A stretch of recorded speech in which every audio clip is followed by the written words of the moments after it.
So welcome everybody to the brand new BDC Wrap Up show. Idea of this show is to give you all the insights, the behind the scenes and as much information as we can about the weekend that's just passed us, which was round 1 2020 at Driftland. It was potentially one of the best weekends that we've had drifting, and for the first time ever we got the sun, which makes an event.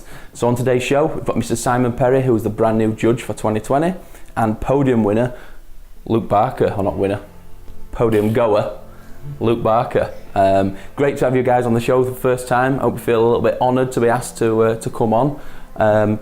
A quick insight as to what your thoughts are, Luke, from this weekend. How did it go for you? I think it definitely ran a lot smoothly than previous events at BDC. Definitely my favourite event I've competed in BDC. Obviously, first event going from Pro-Am to Pro, managing to get on top of the podium and also qualify first. It was absolutely awesome event, and obviously with what happened previously it sort of built it all up and it kind of made it up for what had happened. And what a mega start for 2020. What a good start for 2020. We'll go more into depth about your journey through this round and everything like that. Mr. Perry, first time the other side of the event, so obviously 10 years plus, a lot more than that, you've been competing from the driver's side to now go to the staff side of it. Quickly, how did you find it? 4 days is a blur, is one of the things. Yeah, I mean, the amount of work that goes in behind the scenes, trying to obviously make things as 10 out of 10 every time we can do it. So I think the more work you put in behind the scenes, the better the event comes. And I think we certainly proved that that's what we were intending to do, and that's what we pulled off. Brilliant. And it was great to have you there, definitely stepped the game up big time. But that you mentioned there, the sort of long hours that a lot of people at home just don't see. So that's why this year with the Insider platform, we're doing a lot of vlogs showing the real life. This is a little bit more polished. We'll show you the actual live stream side of things and what happened. But the behind the scenes of 18-hour days, 16-hour days, everyone from head judge to me, painting the track, sweeping the track, doing every job imaginable, because we're not a huge corporate company. It's a small team, just through the love of drifting, wanting to put out. Is there 10 of us? An amazing production. With the judges? It was a team of 24 this weekend, plus Driftland staff. That's including the live stream and Driftland staff though, yeah? No, it was a team of 24 of BDC staff, plus around 12 live stream team, and then around 10 Driftland staff who assisted some bits, and then plus everybody else on at the weekend. So the numbers soon rack up, and we were actually a slimmed down team this time because of obviously the COVID. Yeah, travel and COVID and everything. So it's definitely a and I think it's good that people see that, because there's a lot of things, like you say, which is why you wanted to start doing this. A lot of people don't see the behind the scenes and how much effort goes in, and hopefully it'll make people appreciate that a little bit more going forward. And the live stream guys, how hard they work, I mean, they are phenomenal. Let me tell you, I have so much respect for them guys. They work so hard. Yes, there was a hiccup, but moving forward, the behind the scenes stuff of that, I really need to give them a round of applause, because it's the first time I've stepped behind that, and the working behind that is fantastic. They are on the ball, all the time, right from when they get there till when they shut that door at the end of the night. They're on the ball. Yeah, they also, like I say, they put a lot of hours in, and it's the hours in the off season that, again, nobody even realises, that they don't just turn up and do 3-4 days work. They've hammered it, and the graphic system that you'll see a lot more of on this show is what arguably you could see on the F1 grid or British touring cars or anything like that. And we've only just touched the surface of what's to come on that. We've got it's just going to keep progressing round after round. So reason why I wanted you on, Mr. Perry, for this show is obviously judging is something that we knew needed to be 100%, because drivers obviously put lots of effort and lots of money and everything into this, so it's only fair that the results are 100%, and we want the people at home to all understand it. So what's your take on how you wanted drifting to be, how you wanted judging to be in 2020, and what changes have you implemented to make it work? The main thing that has to be, for me, is consistency. Judging has to be consistent. I think there's too many times when something will get said and it don't quite get judged on, whereas I'm very black and white with what I say in the briefings will really get judged on.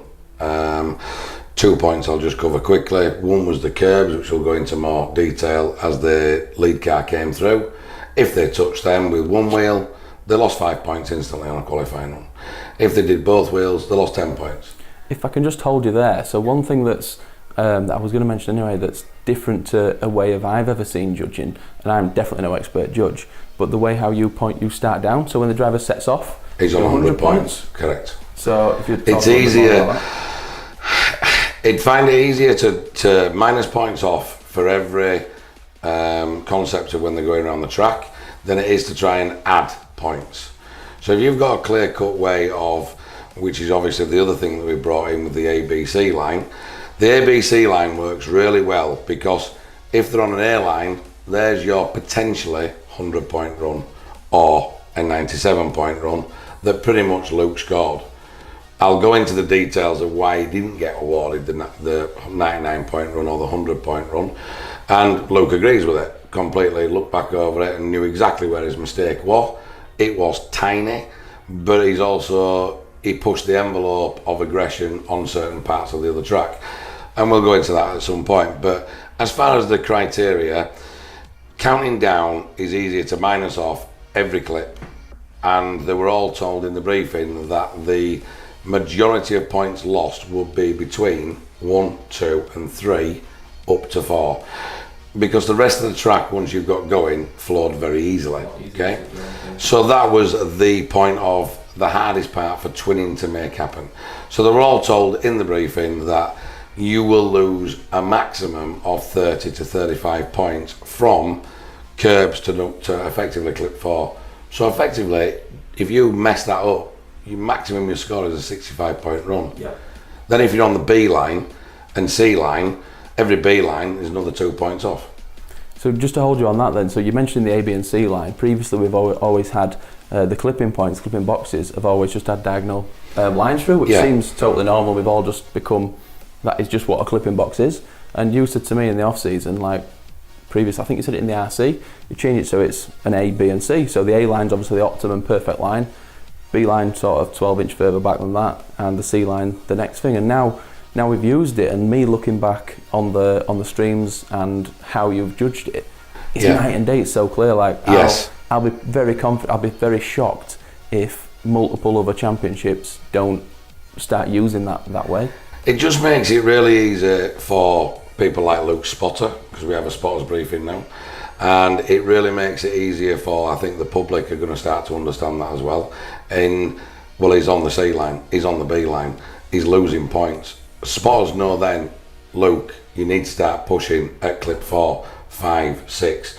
So it just helps, I think, not only the public understand that, but I also think it helps the spotters more understand it, and obviously it helps us judge it to a criteria that can be carried on to round, which for me is the most important thing to be able to do. We want to be able to keep everything consistent and clarify that once you've done it, you're going to receive the same points. No matter which car it is, you're not getting scored on power, you're not getting scored on smoke. They're your flamboyant points. So you've got really nice lean lead driver, sort of line drivers, and you've also got people that then, Luke obviously came out, put a show on and risked it all. And they're the ones that are going to score that 100-point run. That again was all explained in the briefing. If you're a perfect line driver, you can't really be penalised because you've done what the judges asked you. There's only the flair and that crowd, Jesus, is he going to make that corner, that should score higher. And I agree that should score higher. But it's a 5 to 7 point deficit. So effectively, people like David in the Pro 2 scored a 95, I believe. David Goldstraw on Pro 2 day, and he scored a 95 in the Lexus. Yeah. And that's because his line was absolutely dialed in, but it lacked that little bit of flair. But he got rewarded literally for his commitment from one. Yeah. And he was absolutely on the line. You can't penalise somebody for that. So 90 to 95 line driver, if you want the flair, you've got to push it like this young man did here. Add the extra, that's a good little link in. So you briefly touched on, Luke, then that you've moved up from Pro 2, or which was Pro-Am previously last year, from Pro 2 to Pro. How do you think that step up feels as a driver for you? It feels like quite a privilege to finally get in with the big boys and be able to practice with them. I feel like even just doing a little bit of practice with them also helps you learn more as a driver. A lot of the time in Pro-Am you sort of maybe going out singles or leaving gaps or whatever because people weren't as confident in Pro-Am or Pro 2 now. Whereas in Pro now everyone's always wanting to go out together, twin together, battle together, and it gets you pushing that extra little bit compared to what people do in Pro-Am. So then when moving forward in towards battles and also towards obviously like qualifying that, it gives you the urge to want to push harder. And obviously battles, you sort of know the drivers, sort of know what they're doing. You've got a bit of time to study the drivers as well between sessions and whatever, so you can obviously decipher sort of how you're going to approach the battle with them. Yeah, so even from the word go, you were hitting it hard from the minute we opened practice, whereas you're saying maybe in Pro 2 you're having to be a little bit more cautious. And well, you're obviously learning it a lot more and everything as well, whereas now you can go straight out, hit it hard. I think in the pros you've got more confidence, haven't you, to go in behind the drivers because everybody's a similar sort of speed, similar sort of powers. So, you know, that's one thing I noticed when I moved up, even many years ago. But yeah, I mean, I know what Luke's saying there. It is, you know, Pro 2, there's still some people with different powers, different tyres, you know, not as line driver as you'd like them to be yet, but hopefully we're going to change that this year. But I think in the pros, you know, the biggest thing that like you just said, it's a massive jump, but the bottom line is you can really go in and go hard. Yeah. The other big difference from this year to last year that I spotted, or touch wood so far, is obviously you had a lot of issues last year, a lot of breakages. So, I mean, quickly, what did you break last year? Pretty much anything and anything. Pretty much everything on the car I broke, I could have broke. Anything ranging from the engine, the diff, the drive shafts, the gearboxes, anything you can think of I broke. So no more third gear burnouts then, setting off from not with sticky tyres setting off from after winning top 16. That wasn't a good idea, and I got a bit of a kick in from my dad after that. And so you should. Yeah. So the car now, it's obviously, from what looks like, it's an absolute animal. Yeah, it is. Yeah. How's it feel to drive it? As in handling wise, the car feels fairly similar. Obviously the Y-stop on the rear, it's giving the car a little bit of extra grip. At the back, we've still got to play around with setup with the Y-stop at the bit, because I think we still need to get a little bit more grip out the rear. But we was struggling last weekend, or just gone, with some understeer problems as well. So we need to kind of dial in the front as well as dial in the rear. As for power wise, the change is completely different. And remind me what power it was again? Originally I think it was about 600 last year, and now it's 886, but it started spinning the wheels up on the dyno at 886, so it could be a little bit more. We don't know. It's not a bad power figure, and that's how ridiculous drifting's going now. We've got that many cars that are, you know, a 500 horsepower car now is just normal. It's what people have. I'm going to say, when we, you know, started, yourself included, you know, 500 horse was the top pro. You know, 300, 350 was a Pro-Am car. Whereas now you're sort of looking at your Pro-Am Pro 2 cars, 550, and like you say, your Pro cars are 6, 7 plus. Yeah, and the thing to push on that though is that this is going to link me nicely into actually. Max Cotton is a perfect example of this, is that as much as a lot of the cars are getting to be huge power and massive output, the best line drivers always come from the lower power cars, and they get some proper Pro seat 2, time. exactly that, mate. Yeah. The MX-5, the Toyota Corolla, the Lexus, and the BMW E36 estate. Absolutely on point, doing lap after lap after lap. Absolutely. And they were the lowest, well, not the lowest of Pro 2, but well, the MX-5 I believe is. Yeah. And every one of them were really, really good line drivers. And the only thing they lost on, which I do want to point out, is when they eventually lost their battles, it was simply because they were out-carred, nothing to do with their talent. And as a driver, I would always want to walk away of gone, I couldn't have done any more. I didn't lose that battle on me doing something stupid or my talent. Yep. I was simply out-carred. And I think that's to be, looked upon. They've had a great weekend through that, and they're just going to come back stronger, the same as Luke did. Yeah. Exactly the same as he did.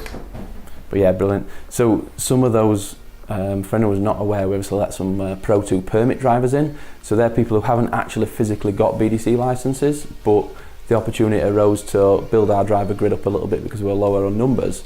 And there were some drivers who were screaming out, wanting to drive, and some of the talent in that pool was ridiculous. So we put a kind of advert out as such to give the opportunity out for people to put an application in, and got, I think, around 140 something applications, which proves the drive and the want to drive in the championship, which is amazing.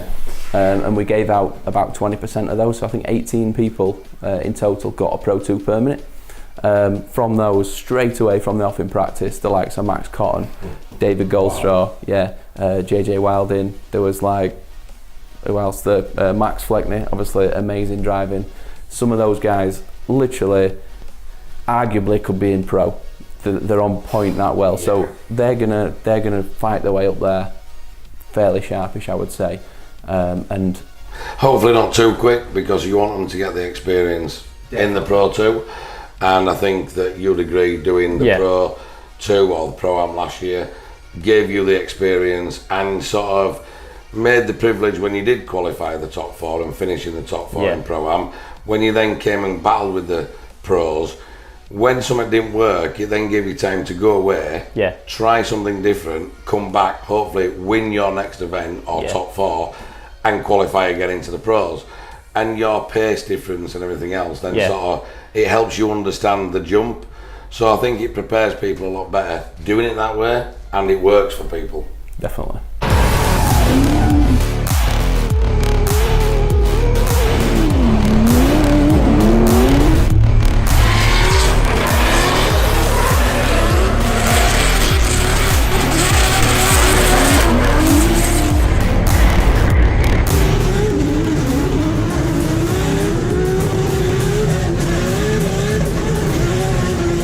Pro 2 qualifying, arguably the best qualifying we've seen in the BDC, either in a long time or potentially ever. I think we got 5 90 plus scores. I don't think I've seen that before. Is that due to a better driver grid? Is that due to a different style of judging? What's your thoughts on that? I think it's probably a mixture of 3 things. The criteria of the judging was made very clear, concise of where you would lose points. So they know what they need to be doing. So they knew exactly what they would need to do, rather than just telling the drivers the line. They were told specifically, you will lose X amount for here, here, here. And the ABC line, again, with the specifics, you sort of knew. I think the other thing is we worked very hard to make the track very much a twinning track, which meant everything was very swoopy, very nice and round, as drift tracks obviously really work from. So everything was measured out. We spent 4.5 hours doing one line nearly, to make sure it was perfect. So the effort went in, and I think that's sort of where it comes from. And I also think that a lot of people have stepped the game up. Yeah, I do. Definitely. Well, it was great to watch. It at that point when we stood up on that balcony. I mean, you were still working at that point.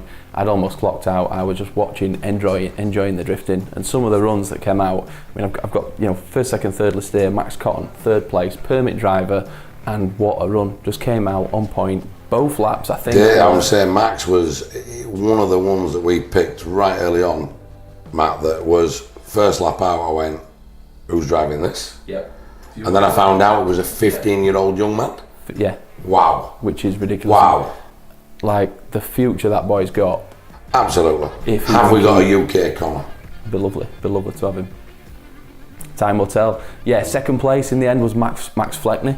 So that little Toyota Corolla, absolutely flying. Another guy who pedaling it, pushing the boundaries of the car, as opposed to got loads of power ready to go. He's really having to focus on line and getting that absolutely right. And there's no he never lifted. error. Never lifted. Absolutely Fantastic to watch. Commitment. Absolutely, and that's the reward for it. You know, he was on the line, he was on B's and A lines all the way around. I think he had a couple of B's, and that's why he was where he was. But it was worthy of a 90-point run because his line was so good. So was it chaseable? Absolutely. Could Luke have chased that line? Yes, he would have had to a left foot, but he could have chased that line. And that, to me, is where we're going this year with it. Is that a chaseable line? Will that bring us close battles? Will that bring us door-on-door action?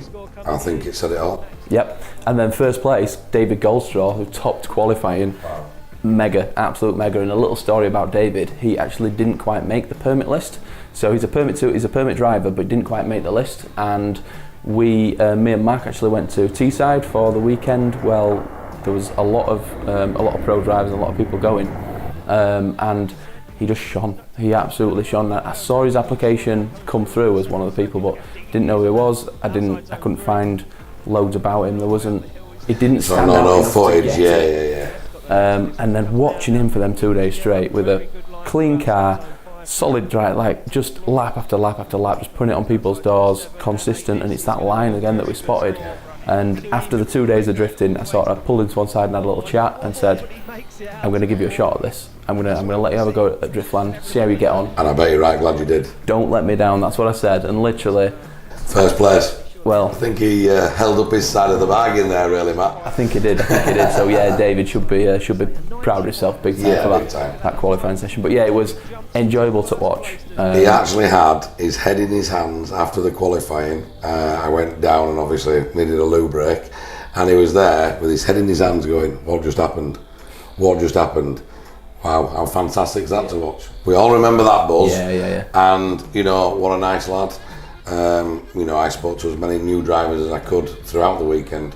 We put a lot of effort in with that side of it as well. But no, he was over the moon. I mean, I think all the Pro 2 drivers were, to be fair. Definitely.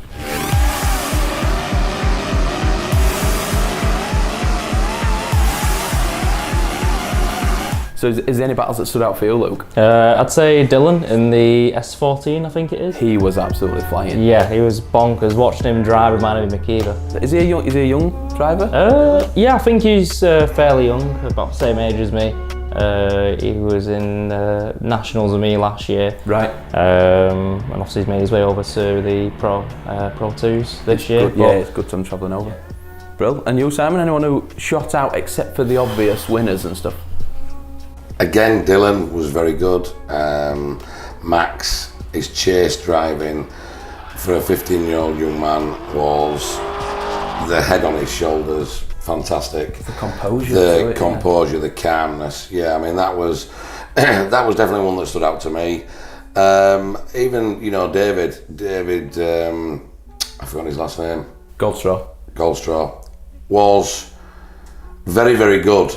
He was only outcard at the end with Max, I believe, but his battles before that, again, he won his battles through being consistent, and that's what wins championships, that's what wins battles. And you prove that. Dwayne has proved that many times, and that's what really works. So to be fair, there were some good battles, there were some hard battles. People trying to battle slower cars, they've got to learn really how to drive behind people. When you say about slower cars, obviously the one that stood out for me was in the MX-5. Absolutely. Tom Van Beek. In that car, and he was pedaling that car. He was not holding back. He was he had nothing left. He was on the edge, same as Tom in the Corolla. Absolutely nothing left. You know what I mean? And for people to be able to battle that, people like Max, people like Dylan, they're obviously in faster cars. They've got to be able to slow it down, so they can easily lose a battle on somebody who's a really good line driver, but yet not as fast, because they can get scrappy behind them. And they're the hardest battles to call. Yeah. And really are. You don't want them sort of battles, but they come. You've got to deal with them. So to run through, obviously we haven't got time, we don't want to go into every single battle, but we're wanting to run through some of the routes that people took through. One of the first battles that Max Cotton got were against Mark Brown in the Impreza, the blue Impreza. Yes. 2 permit drivers. From my point of view, Mark in practice seemed to struggle a little bit. He did. We went and had a little chat with him afterwards. I think people maybe were giving him a little bit of wrong information. We sort of changed a few bits with him, or told him to change a few bits. He went away, changed them bits, and the car then seemed to work. And that really made his driving then flow more rather than wrestle the animal. The car wasn't driving in him as much, he was driving the car, and it showed, hence why he qualified. Yeah, and literally lap after lap when Mike went out, he just got better and better. Come qualifying, did, amazing. Yes. And then battled Max in the top 32, and it was potentially the best lap that he put in all weekend. Definitely his best lead. Lead position. Yeah, absolutely. And that gave Max the opportunity to really pin it to him. Yep. Unfortunately, Max's lead line, I think, if I remember rightly, was a lot better, and Mark did struggle behind him, trying to keep up, I believe. Yeah, and for Max, looking at his route to the final, second battle for the top 16 was against Will Gibbs, E36, another great driver who hasn't had much luck. He's currently building another a PS13 that's. But his line was exceptional. Special. Yeah, Max's line. Max's line was exceptional all weekend, in fairness. Yeah. There wasn't much he did differently on every run. Same as Luke. Luke was exactly the same. I think once qualifying comes, you also give that extra 5%, 10%, just because you want that thing. You'll put that safe one in, and then you'll go for it. Yeah. But no, perfect. Again, good battle. He didn't have an easy route right up to the top. Not all. So yeah, after that, Jay Wilding in the top, so that'll be the top 8. Again, it's not a Jay's another permit driver, getting help off Mike Marshall, so a lot of experience behind him, trying to sort of teach him on what he needs to do. And then in the top 4, one of the local guys, Wee Stew, in the red E36, who then went on the following day. So like the thoughts on his driving? His the E36 Touring, that's the one, yeah. Again, very, very good line driver, and he again didn't change his line. He literally got outcarred. Max just ran away with him a little bit in the lead line, and both drivers didn't come off the qualifying line, and he just literally got outcarred. Nothing to do with their driving, which is why it was so fantastic to watch. And Stu has got a great sort of that aggressive manner as well, so he's good. It's fun to watch. Yeah. So I think the driving has definitely come up, like you said. Yeah. I think people, even with the COVID, once the drift days opened, the cars were ready, everybody had itchy feet. Drift day, let me get going, let me dial everything in. Yep. Right, here's BDC, let's go. Yeah, and then on to the final battle. We may as well, let the people at home see it and see what you think. Like Max just absolutely dominated, but again, what a battle. On the line, it will be David Goldstraw to lead out Max Cotton for a spot on the top step of the podium. And here we go, Goldstraw to lead. Can he make it a perfect weekend? Big initiation from Max Cotton there as he tries to transition, stick it straight on the door of David Goldstraw. Whoa, and look at Max Cotton right up into the smoke. He goes onto the door, onto the rear quarter as David Goldstraw keeps his composure. He doesn't put a foot wrong once again, but look at the maturity from Max Cotton. He gives him the room to manoeuvre right now as Goldstraw fulfills those outer zones. Perfect transition from Max Cotton as he dives onto the quarter. Millimetres off of the rear wheel of David Goldstraw there. And across the line pushes Max Cotton. So with this season as a whole, I know lots of the drivers now, but if I do move up into pro class, then it's going to be a whole new game, but I'm willing to take on the challenge and willing to go for the top. As we know, drifting is a judge sport, so I don't think I've ever seen any event ever that hasn't got some sort of controversial decision, something where either someone's watching from a different angle, or sometimes drivers, we've all done it where we go, that's not right, whatever, that's not right. The thing that we want to push on this year is obviously the explanations, to make sure that not only the driver at the event, but hopefully people at home, so people watching this potentially can understand why these calls are made. Yeah. So in Pro 2, I think one of the most controversial, if that's what you call it, decision was Josh Payne against Stu McClellan. Do you want to talk us through as to how you saw it in your eyes and why you came to the call that you came to? Well, I do want to say 2 things before I go into the battle. A is obviously the live stream cameras we have extra, which we can also see, which are not the coolest shots for the public, but they're in points where we need to see them. So that's one thing we have extra. 2, we have probably the best seat in the house, otherwise it wouldn't be the judging tower. We invited many drivers up there this weekend to actually come up and see that difference for that reason. and in spotters as well. No matter where you stood on the track, as even if you're watching with the cameras, and also when you were stood on the track as spotting, you've not got our view. That's just fact. So yeah, Stuart's obviously lead line was pretty much the best lead line he'd done, even better than his qualifying run. So we obviously judged things on three things: lead to lead, chase to chase, and the overall battle of mistakes. So your lead run, Stuart obviously pretty much is a 90-point run, so it's a really good lead line to follow. Josh is on the inside of him slightly at 3, trying to climb, and the main mistake he makes, which was also said in the briefing, was do not, under any circumstances, dive in at 5, 6 and 7. Which was mainly to make the cars go through 5, 6 and 7 faster. Because what happened was, when you did that, you always got caught, which meant there was always a big gap then, 8, 9 and 10. By making them stay out wide and telling them they will be penalised if they do that, majority of drivers did it. It's like anything else, red mist's in, heat at the moment, it's fast thing, you know, but when you look back at it, and it's a battle that I did actually break down and spend time with Josh and his family and his dad and his spotter, going through it in very much detail. But it was down to the mistakes that Josh made behind, which was quite a few, and he did shortcut in places. Stuart was right out on 8, 9 and 10, so his lead line was very, very good. And they were also told to drop back as they came past 9, because they didn't want them climbing up each other as they came past 10. Drifting should be quarter to quarter, and that's how it should be, not front wheel to front wheel, because that's not drifting, you're overtaking. If you're doing that, you pretty much shortcutted the track at some point to get that proximity, or your car is 100 miles an hour faster. Which majority of drift cars are very, very similar paced, you know, barring the odd few. So we swap them around. Josh goes first, Stu goes first, Josh goes second leading, and Josh initiates a little bit weirdly, and as he had a straighten behind Stuart as well, which become between 2 and 3, so he'd made quite a few mistakes behind him. So when we swapped him round and obviously he came in, it was a little bit of a strange initiation. It wasn't as aggressive as Stuart's, and he came through to very lazy, it wasn't really a snap, it was sort of a drive-through transition. Didn't really penalise him for that because he got to 3. However, after that it does fall apart a little bit, which he comes in from 3 to 4.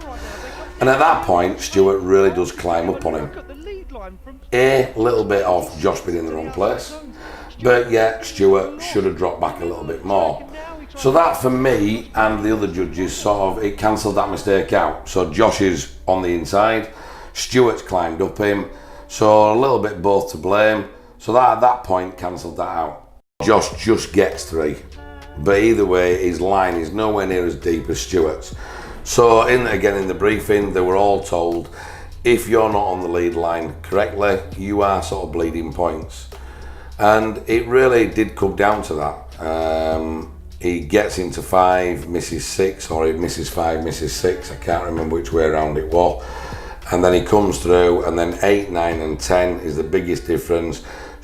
Josh is very, very into 8, and 9 he misses, or it's the C line just, and it's the same with 10, it's the C line just. So he's already more a metre in the track than Stuart was.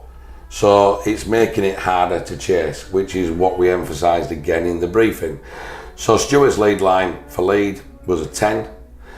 Josh's lead line was a 7. Josh's chase was cutting, and he had a straighten, and obviously he dived up a little bit. So mistakes all the way through it, even though it was a really, really good lead line. Swap it around, the lead line was not as good with Stuart, obviously having to chase it. So Stuart did make that one mistake, but then he came round, and obviously he came right round 5 and 6, pulled it right back. So he gave Josh plenty of room to transition, and then Josh comes in, like I say, between 8 and 9 and 10. So it was pretty obvious when you sort of break it down, and I think Josh went away a lot happier than he was obviously the Saturday night, you know, but we've all done it. You see it in a different way, and I think to understand that, you've got to break it down. And like I say, I spent nearly an hour with them, and I'm more than happy to do that and go through it with them, because if I can't back a decision up and the team can't, I'm in the wrong job. I decided to do this because I wanted to put my money where my mouth was, and I'm quite happy to do that, you know, and I wanted to make sure that the fans can start to understand that it's not always about proximity. It's proximity what they've been told in the briefing. They were told in certain areas not to dive. They were told they could make a small dive between 2 and 3, but they couldn't dive then afterwards. So the small dive was to allow any separation, and they weren't really going to get penalised on it. But after that, the dive at 5 and 6, not allowed. The dive at 8, 9 and 10, not allowed. You were all told, and Luke a bit to back that up as a driver, you're all told to be on the back quarters to allow people the room and the transition to be able to do it. Perfect. So hopefully that explains that decision, and that's why Stu ended up taking the win in that battle. He did, and it was only by 1 point. Yeah. It was a 6-4, 7-3, I believe. And you'll tend to see that the decisions that are a bit more controversial, it takes a little bit, a bit more delay before we give the results out. And it's these guys sometimes showing on the live stream and sometimes behind the scenes, watching the replays really closely to make sure those calls are the right ones. Yeah, because you're analysing the error, and they're the hardest ones to deal with. It's not as easy as a clean battle. So you're sort of analysing the errors of what you've also said in the briefing, because that's what you're judging on. Yeah. Later in the year, what we might look at doing is actually either live streaming or actually filming a full briefing to be able to give you guys at home the full lowdown of exactly how it goes down, what the drivers see and what they're being asked for. I think it'll work really well, and some people love it, some people won't, but I think it could give the people who are really interested to learn more about it that insight that you just can't get unless you're a driver. So we'll keep you in the loop on that one. So to move on to, that sort of rounds the Pro 2 up. Max Cotton ends up, taking the win, taking first place, 15-year-old schoolboy. Amazing, really. Superstar when he goes back to school. Correct, literally back at school. And the good thing is, we had the weather with us. So the weather was amazing. Like, that is something I have, since taking over the BDC, that is something I have never said. When have we ever gone to Driftland that it's been that warm? I promised. I don't think Scotland's ever had it that warm.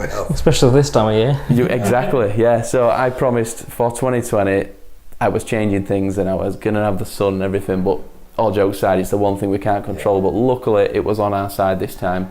I think we had one shower on Friday, was it? Practice. Yeah, little shower, and it was actually nice to cool down a little bit. It was that hot. The cars were under a lot of pressure with the heat.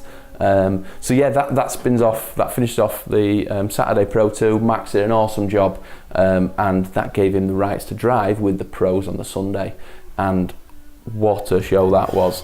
The one thing I want to point out on there is the difference between 2019 pro grid for Driftland against this year. So last year we had the horrible weather. There was like intermittent rain, there was like slippy, grippy bits. It was horrible qualifying conditions, and that showed in the driving.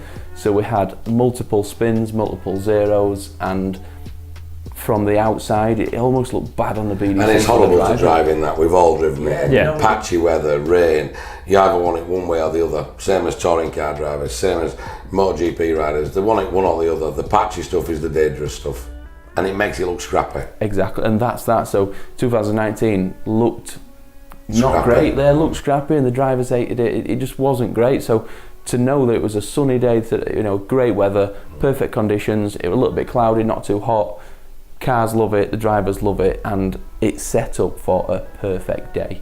The standard of qualifying was... The car standard as well, just have a little mention about that. Yet. The liveries, the preparation, the minimal breakages, to be fair.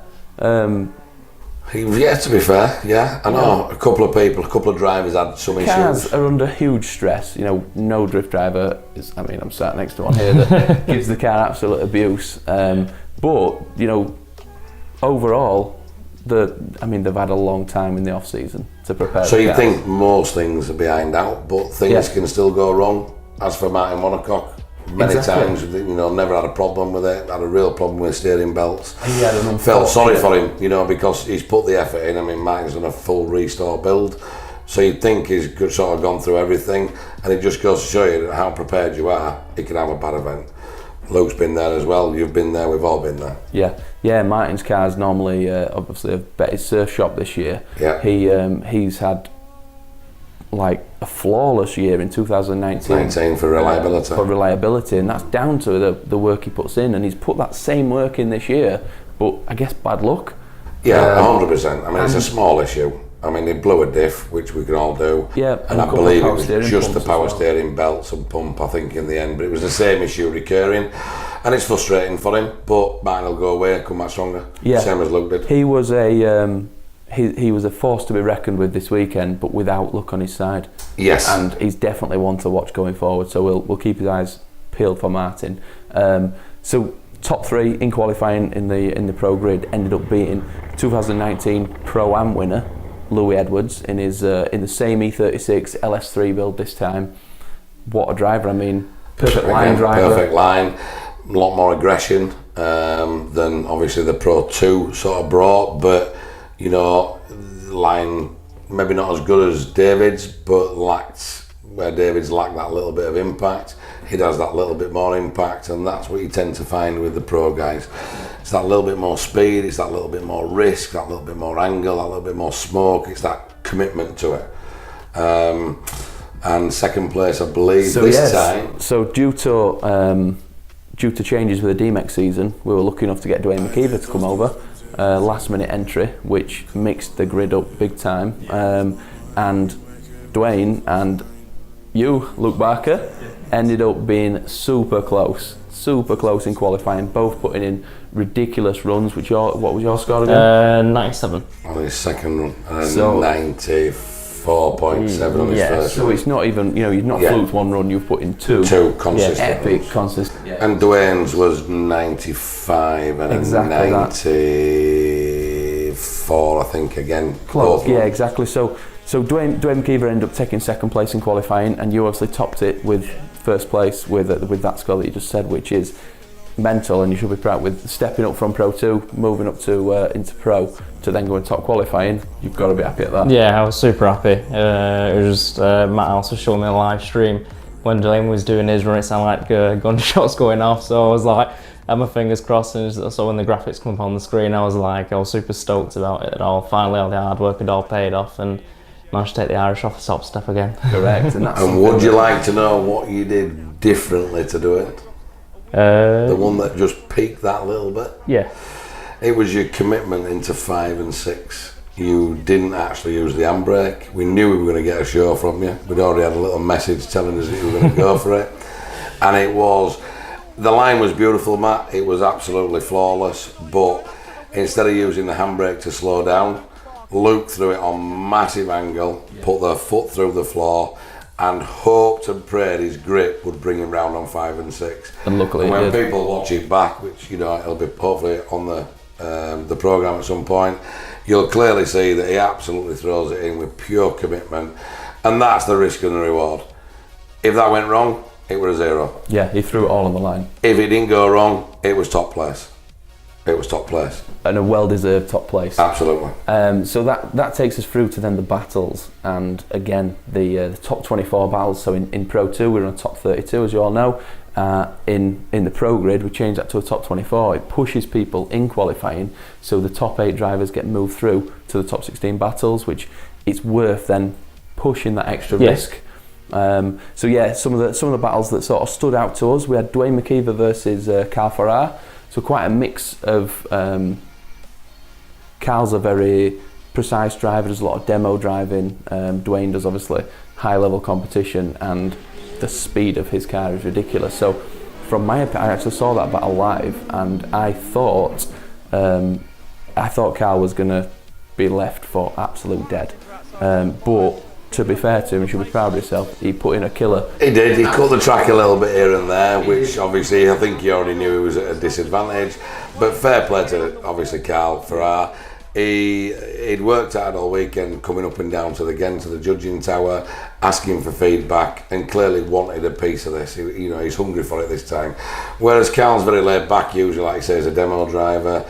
He'll do what he does, and he's happy to accept what he accepts. Whereas by him wanting to do well, that sort of told us he wanted to do well. Yeah. And fair play. He did as best at driving I've seen him do up to press last year and this year. And I saw him smiling a few times as well. He seemed pretty happy. He was, yeah, he was pretty happy. Which is good. Another battle that stood out, and this one stood out again because of the prepared cars, I think. So Adam Simmons in the Z4. I don't know if he had the roof off at this point, but that just stands out, looks mega, shines in the sun.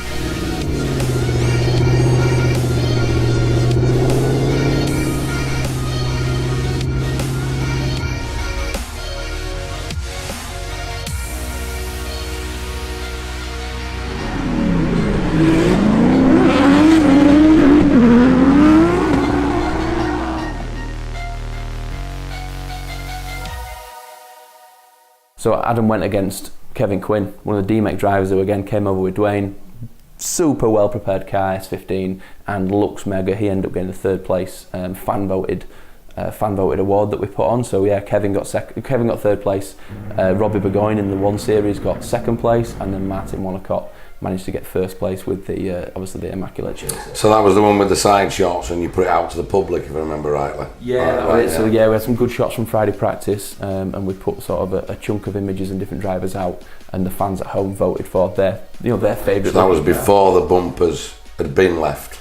Correct. All around the track. These were complete cars, all looking great. Got you. Right, I don't think there was too much damage. Yours did get quite a lot. Oh yeah, the very end on the last battle with Quinn, we kind of lost the door. Had a little incident. That was Quinn had a fuel cut problem. Yeah, an oil pressure. Yeah, something like that. So yeah, Adam against Kevin was an amazing looking battle, but Adam again finished the season on a real high last year, and he sort of carried that over. It looks. Do you know what? He looks solid. Again, the qualifying for the pros, the format that we've put in, and the format seems to be working really well. The drivers coming to us, asking questions, and the spars coming up, and you could just watch the level going. And I'm like, right, okay. We had Brad down on the pits, relaying straight away from what I was watching, straight to the drivers to help the spotters, running up and down. So in one event, it was mad, absolutely madness. I mean, literally the driving was insane. No. I mean, it was 95 down to what was top 16, 80 something. I think it was it was like 88 or like high. The scoring basically was high. It was so very high. Yeah, but that's consistently, and that's exactly what we want that consistency with aggression and show. Absolutely, all that added together. So that took us to the top 4. And one of the standout battles, which again links into potentially a controversial battle, was Ollie Evans against, again, you, Luke. Yeah. For me, watching Ollie Evans, we all know he can do the job. We all know he's a savage driver. But he didn't look amazing to start with. And I think he struggled, Matt. He struggled. Obviously, we were watching him in practice, and Oliver will tell you himself. Yeah. Completely struggling in practice. And even right up to probably the last 15, 20 minutes where he then dialed it in. But I've seen, obviously, Evans do that a few times, but he was struggling in practice. Yeah, definitely. I think that's what he does. I think that's kind of his driving style, that it does take him a little bit to dial in. He tries to push different limits to know where he can, where he can make that sort of proximity up and do what he needs to do. And literally, battle on battle, he was getting better and better. And the Ollie Evans we know and love watching came out, and unlucky for you, me. it was against you. So probably another one for you this one, Simon, is to talk through exactly how that battle went. And so it obviously went to a one more time, and it was a split decision, which is not something you see very often. Yeah, I think if I remember rightly, Ben had chose Evans, Ben went for all and Brad had won one more time, and I literally was sat there with the fingers on both buttons. And I really did not make my decision for about 20 seconds because I was mulling through what had gone on. And I really didn't feel that Oliver had taken it outright. And it was, again, because of the runs. And that's why I wanted to see a clean run. And I'll explain the reason for the So let's run through, let's watch the video, and let's run through exactly how that decision was made and how you came to it and what differences there were between them. Yeah, no problem. Initiates very, very strongly, doesn't touch the curb, he's on his quarter, he's through 2, he's into 3 very deep, he's through right on the outside of the track, which is what we'd asked for, through 4, over the line, which is where we wanted him, and then into 5, right into 6, into 7, deep into 8, and then he runs all the way around to 9, all the way around to 10, and he touches the B line, which is probably the only fault you can probably pick to Luke's lead. The chase line, again, because the lead line was so good, it meant Oliver really could push hard. He came in a little bit at 5 and 6, but nothing that would mark him majorly down with. So we actually gave it a 6-4 advantage to Oliver Evans. And that was because he didn't deserve a 7-3 and 8-2 because Luke Barker's lead line was so good. You swap it around and then Oliver is then leading. So back on the start line, Oliver's now leading. So it's a nice, good, clean start. In we go, good aggression. But Oliver's on the wrong side of 2. He only just, if anything, touches 3 and he's on the inside coming up between 3 and 4. And then again down to 5, he's deep through 5. But he does come away from 6 slightly. Again, Luke's on the inside. No problems, he's not cutting the tracks, try and keep with him. A little bit of proximity lost there, but again you see Oliver completely sacrifice 10. So eventually you've got to come to a conclusion, and the conclusion was it was a 6-4 the other way, which meant it was one more time because of the lead line not being as good. And effectively Luke's got to chase that. Alright? So when you're looking at it that way around, Luke's lead line was fantastic. It was a 10 out of 10. When you look at Oliver's lead line, the proximity wasn't there as much, but at the same time, he was also cutting track, which was also told in the briefing that not to do, okay? Especially between 3 and 4. He was on the wrong side of 2, which gave him the wrong line to 3 and 4. He recovered it and obviously came through 5 and 6. And then obviously came really away from 10, which is basically making the track smaller. I hope that helps you understand a lot more. Obviously we can go into a lot more detail, but the bottom line is they're the reasons why you've got to look at a lead for lead. You've also got to look at the chases, and then you've got to look at the overall lead chase run. And that's how we're analysing it this year, really sort of going into depth. And that's why, as Matt said previously, now and again we've got to look at these camera angles, because you know, you look at that run, it's 50 seconds, it's not a long time, so you've got to be able to look back at the cameras. We have extra cameras, like I've said, to be able to see different things, and I hope that explains why it went one more time. So for you Luke, obviously you were in that battle, you were there. What were going through your head during the battle, after the battle, while the judges are making the call?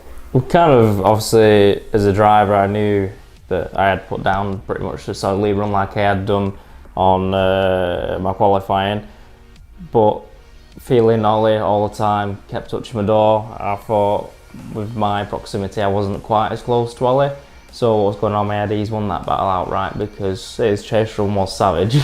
So as a driver then, you're not really, and obviously you can't always see his lead line, so you don't know if he's cutting anywhere. No. And that's sort of where your spotters come back in, and then you sort of maybe look back a bit on the live stream and everything else. So at that point you thought you'd lost? Yeah, at that point I thought I'd lost, and then obviously while the decision was taking longer and longer, I was pondering why. Obviously as you're following someone, there's that much smoke and you're carrying that much pace through the track that you're just following what the other driver's doing. You don't necessarily, sometimes you get glimpses of where you are out on track, but most of the time when there's smoke everywhere, you can't really tell. You're concentrating on him, aren't you? Yeah, you're concentrating on him and reacting to what they're doing as well. 100%.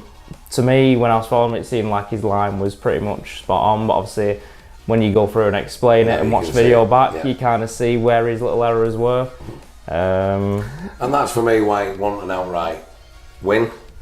And like I say, I was sat there. It was the lead line. Had Ollie's lead line been better in them 3 places, especially at sort of 6 where he just came away a little bit early, 9 and 10 where he clearly didn't get 10, and obviously the main concept was 2, 3 and 4. There was many errors there that to me did not justify Luke not getting a fair go at one more time, because Luke had laid down such a good lead line, Oliver was there to be able to chase him very hard. And I think that was the concept of the fans, that, you know, a few comments that I've seen, well, Oliver was all over him. Well, yeah, we're clearly all over him because his lead line was so good. Whereas Luke wasn't all over him because he's shortcutting in certain places. And I spoke to Oliver afterwards and completely agreed. And obviously broke it down, and obviously think he'll have watched it by now. And they're the ones that, you know, you want to just put to bed and make people understand. Which is exactly what we want to do. So yeah, we saw the one more time, and then Ollie went on to take the win, which progressed him onto the final. In the final, he met Mr. Dwayne McKeever, the Northern Smoke Machine. That were an exciting thing that a few people had called sort of early on in the day. They said they'd love to see Dwayne v Ollie in the final, and yeah, we weren't disappointed, were we? What an absolute epic battle. Wow. There was, you know, it was a close one. Ollie literally ran out of pace. I spoke to him afterwards, he'd run out of tyres. Right. And that was the main, he had nothing left. Dwayne's not slow anyway, and you can't give Dwayne an inch, let alone, you know, you've no tyres left, he's gone. Exactly. So, but you know, it was a good final, it was clean enough final, and it was easy enough to make a decision. The hardest decisions of the weekend, a couple of Max's battles, obviously Luke's battle with the one more time, and Josh and Stu's were probably the hardest ones, and they turned out to be the ones with a little bit of, obviously on the internet, but nothing negative, which is nice. You know, people thinking that that's how, you know, they perceive it. Hopefully, like I said now, you know, Luke, you came up into the tower a few times. Yeah. How would you describe the view from the judging tower different to anywhere around the track? It's the view from the tower is completely different to what you get to see down on the track where your spotters are, and also from live stream cameras. It does give you a really good perspective of the track, and you can definitely see to every single one of the clips, well, especially at Driftland there. Mm-hmm. You could see 1 all the way through to 10. You could see where people's making any errors or anything like that. And the ones that we couldn't see clearly, hence why 5, we've got a camera directly on it for that reason. So even though you can look at it and think, yeah, I've got him, he's in 5, you can just clarify that with the camera angle. But the camera angle doesn't always show you the best angle, whereas what you're saying is the best seats in the house. Yeah, definitely the best seats in the house, yeah. Which is why during an event when I'm not non-stop, I watch. That's why you're there. Because I can stand have a minute taking the awesome action. And awesome action is it's brilliant watching it on the live stream, but there's nothing better than going to the event and actually watching it in real life, and that's what you need. You don't get the atmosphere, do you? If from a live stream, you don't get the atmosphere. I mean, all right, we haven't got a lot of room at the minute with the COVID, but when it is, the atmosphere absolutely mega. Electric. And the next round, Three Sisters, 10th, 11th, and 12th of September. Yes, fingers crossed we work weather, and we've already selling a few tickets, and hopefully that all goes to plan and restrictions keep getting lifted so we can keep opening the gates and allowing more people in. So the big question will be is who can knock Dwayne McKeever off of that top spot? Can someone beat him? What do you think, Luke? I think there's definitely a lot of talent this season. I don't think he's going to have as easy of a run as he did in 2018. I'd agree. Obviously, likes of Ollie, Wanacott, Lawrence, there's numerous drivers, especially even if Max gets through as well. I was quite surprised how quick his car was. I think he's definitely already up to the standard of a lot of the pros, if not better than some of them. There is a lot of drivers that I think can push Dwayne and possibly take him off the top step. Obviously Dwayne does have the experience of doing DMEC and that, but I think people do have the capabilities to take him off top step. Definitely. I'm glad, just to touch on that finally, you mentioned Ricky Lawrence. He was one who I was keeping an eye on during the event, who was absolutely on it. He was pushing hard, maybe even a bit too hard in practice potentially, if that's even a thing. But all weekend his chase runs were aggressive, exciting, on point, which is what we want. So I think he's really one to watch going forward. So yeah, great wrap show. Thank you for coming big time. 2 places to watch the next round. Either sign up to Insiders or get to the event. Keep your eyes peeled for the tickets. Best still get to the event. Thank you for coming, and we'll see you all soon.